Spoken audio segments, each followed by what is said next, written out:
Tiny out.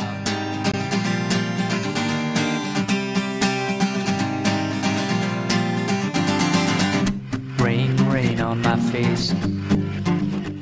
Cheers guys, Tiny here from Offtap Brewing.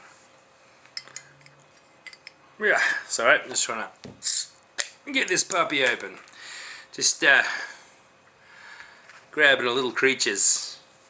And by little, I mean that's just the name. It's a 500ml bottle. But it's my favourite beer ever. Apart from Foster's, of course, or Four Stars. Four Stars as we call it here in Niggleby.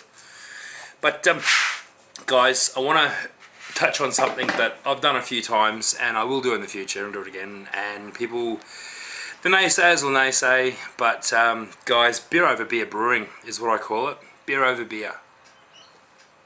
By that I mean I siphon out a beer into a keg after it's been crash chilled. I use the yeast cake, even if I've dry hopped it. If I've dry hopped it, it's even better with the hops in it, guys. This whole bullshit of oh, you get grassy flavours and bullshit. Never experienced it, sorry. Done it heaps of times. Pardon me. As far as I'm concerned, I'm going to put that right up on the shelf with tannins in its existence, like, yeah, that sort of shit. Tannins, yeah. Crap. But anyhow. Beer over beer brewing.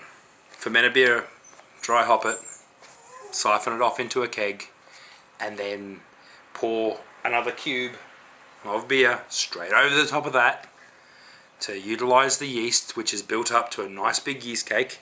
Now, anybody out there ever had an off flavour or tasted an off flavour from adding too much yeast to a beer? Comment down below. Let the arguments begin, because seriously, unless it was like 90% yeast and 10% beer, I don't think it's going to happen. It'll be quick, it'll be vigorous with the more yeast in there, and it does get more vigorous the more times you do it.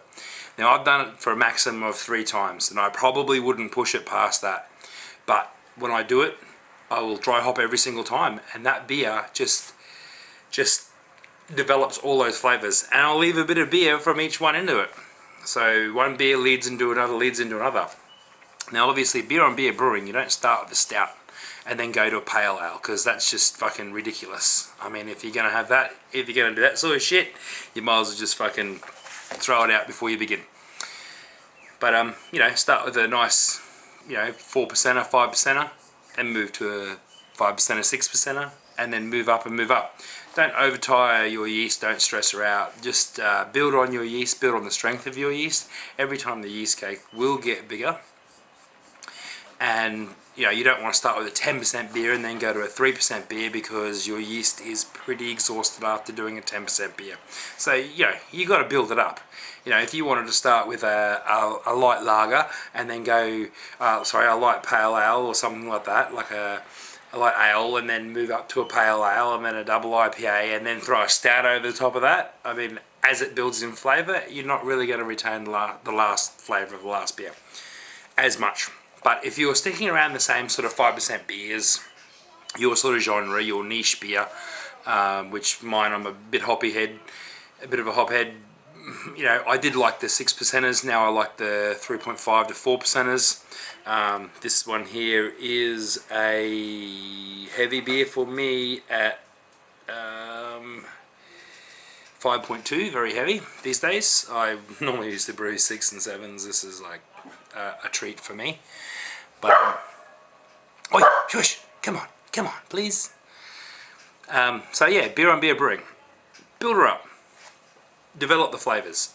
You can dial in some really nice beers. I did a beer called The Beer That Shouldn't Be, and it was 3 beers, one over the top of the other, and it turned out absolutely fantastic. The last beer got raving reviews from everyone that came around and drank it, and I had a heap of people that came around and drank it. I bottled it up, and everyone that came over for the brew club meetings and all that sort of stuff, they were just spun out. They were like, that shouldn't be like that. That's not. You get grassy flavours from hops. You can't do that to yeast. Too much yeast. All that bullshit. But the beer defied it. And I've done it time and time again. So guys, you know, don't throw your yeast out. If you've got a beer in a cube to you know, run back to back on one, give it a go.